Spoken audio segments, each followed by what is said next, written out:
दोस्तों नमस्कार। सुपरिचित इतिहासविद और पत्रकार श्री शिव शर्मा ने दरगाह शरीफ और ख्वाजा साहब के जीवन व सूफी मत पर गहन अध्ययन किया है। कुछ साल पहले उन्होंने सूफी मत विषय पर एक आलेख भेजा था।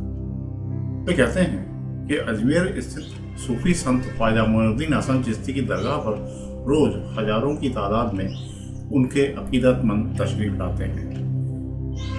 ख्वाजा साहब किसी एक समाज और जाति के न होकर हर जाति और समुदाय के बीच शांति और एकता के दूत के रूप में स्वीकारे जाते हैं। ख्वाजा साहब के चाहने वाले उनको हिंदल वली व गरीब नवाज जैसे नामों से भी पुकारते हैं। मान्यता के अनुसार ख्वाजा साहब का जन्म ईरान में 536 हिजरी संवत यानी 1141 ईस्वी पूर्व पर्शिया के सीस्तान में हुआ।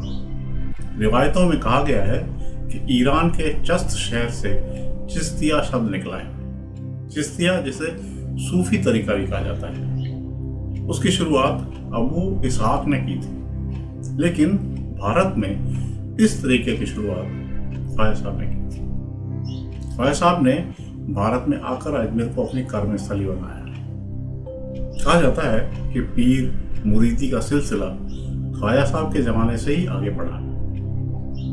बताया जाता है कि रजब की 6 तारीख 633 हिजरी यानी 1233 ईस्वी को आपका विशाल हुआ।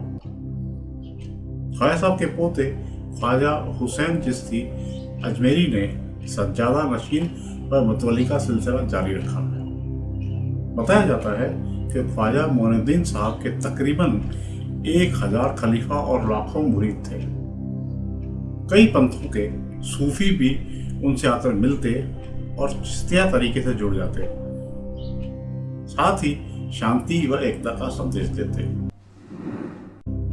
उनके मुरीदों में कुतुबुद्दीन बख्तियार काकी, बाबा फरीद, निजामुद्दीन औलिया, हजरत अहमद अलाउद्दीन, साबिर कलियरी, अमीर खुसरो, नसीरुद्दीन, चिराग दहलवी, बंदे नवाज, अशरफ जहांगीर सिमनानी और अता हुसैन फानी जैसी हस्तियां थीं।